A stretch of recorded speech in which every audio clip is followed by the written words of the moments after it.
Lagi ko ning stud bolt sa Raider nga 150. Tara.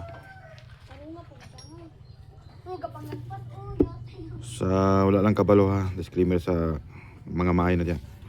Kani nagtarget ko, kinahanglan gini nga dapat unahon nimo gamay ang barina ang gamiton. Press ani.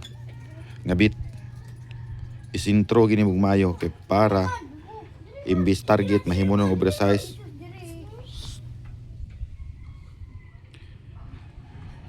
So muna akong giuna.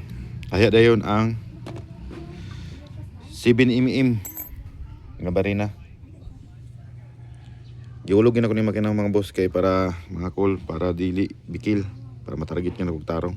Dili naman ta ko inaning mga trabaho kay retired na kong mga inaning nga trabaho. Pero kay suki man god. Sige. Napay nagpaabot sa shop. Ako sa ning unahog trabaho kay nahinay ka na ako ning nga trabaho. So pakita na ko lang na ito ko yung trabaho kaso ay itong mga suki din itong malibaran itong sa kong mata samot na sa welding.